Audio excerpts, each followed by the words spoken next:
Assalamualaikum warahmatullahi wabarakatuh. Perkenalkan, nama saya Suhartin Sapruha dengan NPM 0203241133. Baik, di sini saya menjelaskan sedikit materi yang saya ambil. Materi yang pertemuan kedua, di mana pengertian penelitian dan ragam penelitian. Apakah penelitian itu? Yang pertama, penelitian bukan hanya mengumpulkan informasi data, di mana mengumpulkan data hanyalah salah satu tahap dalam penelitian. Penelitian juga melibatkan analisis, interpretasi, dan penarikan kesimpulan dan data tersebut. Yang kedua, penelitian bukan hanya memindahkan fakta dari suatu ke tempat lain, di mana jika hanya menyalin atau memindahkan informasi tanpa analisis, itu bukan penelitian, melainkan plagiarisme atau sekedar rangkuman. Yang ketiga, penelitian bukan hanya membongkar-bongkar, mencari informasi, di mana penelitian bukan sekedar mencari informasi sebanyak-banyaknya, tetapi mencari jawaban atas masalah tertentu secara terarah dan sistematis.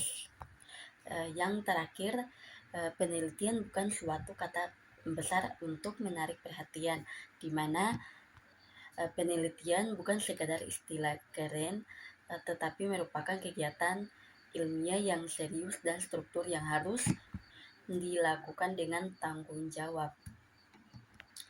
Baik, kita lanjut pada ragam penelitian menurut bidang ilmu.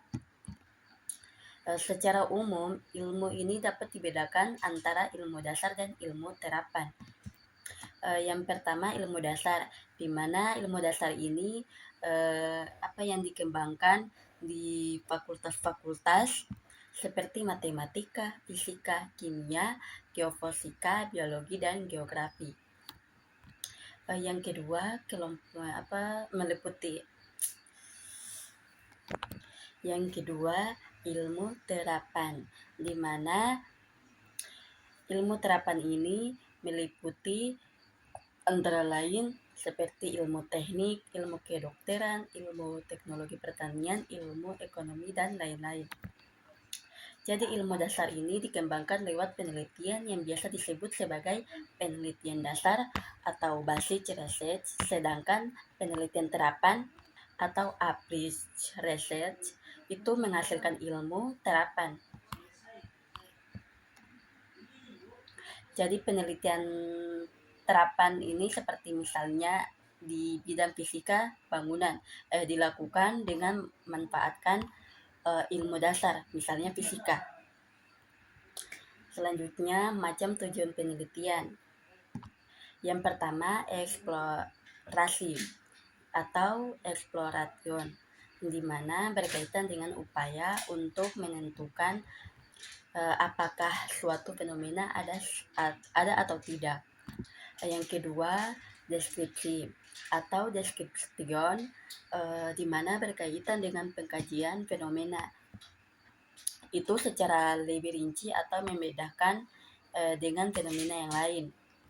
Yang ketiga, prediksi atau prediction, itu berupaya mengidentifikasi hubungan atau keterkaitan yang memungkinkan kita berspekulasi atau menghitung tentang suatu hal atau seperti X dengan mengetahui berdasar hal yang lain seperti Y. Yang selanjutnya, eksplanasi atau explanation, di mana mengkaji hubungan sebab akibat di antara dua fenomena atau lebih. Yang terakhir, aksi atau action, di mana dapat meneruskan salah satu tujuan di atas dengan penetapan persyaratan untuk menemukan solusi dengan bertindak sesuatu. Selanjutnya kita masuk pada ragam penelitian menurut pembentukan ilmu. Jadi pembentukan ilmu ini dapat dibentuk lewat penelitian induktif atau penelitian deduktif. Secara sederhana, penelitian induktif adalah di mana penelitian ini menghasilkan teori atau hipotesis, sedangkan penelitian deduktif itu merupakan penelitian yang menguji atau mengetes teori atau hipotesis. Selanjutnya kita masuk pada ragam penelitian menurut bentuk data, seperti data kuantitatif dan kualitatif. Data kuantitatif diartikan sebagai data yang berupa angka yang diolah dengan matematika atau statistik, sedangkan data kualitatif itu adalah sebaliknya, yaitu datanya bukan berupa angka, tetapi dapat diolah dengan matematika atau statistik. Yang terakhir, ragam penelitian menurut strategi. Nah, ragam menurut penelitian strategi ini dapat dibagi menjadi 4. Yang pertama, penelitian opini, penelitian empiris, penelitian kearsipan, dan penelitian analitis. Yang pertama, penelitian opini, di mana penelitian opini ini mencari pandangan atau persepsi orang-orang terhadap suatu permasalahan, maka ia melakukan penelitian opini. Orang-orang tersebut dapat merupakan kelompok atau perorangan, seperti jadi domainnya dapat berupa kelompok atau individual. Yang kedua, penelitian empiris.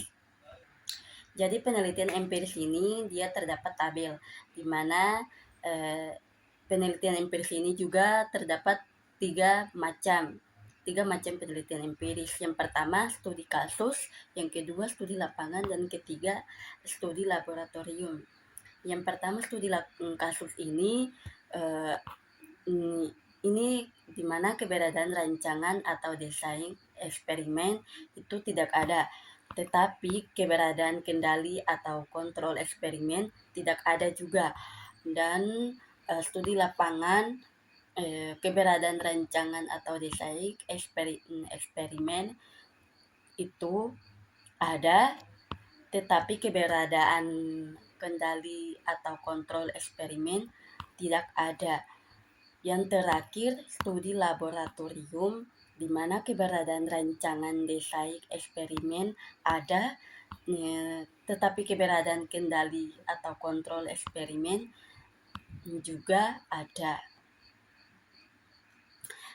Baik, di sini penjelasan materi saya yang kurang jelas, mohon maaf. Sampai di sini. Assalamualaikum warahmatullahi wabarakatuh.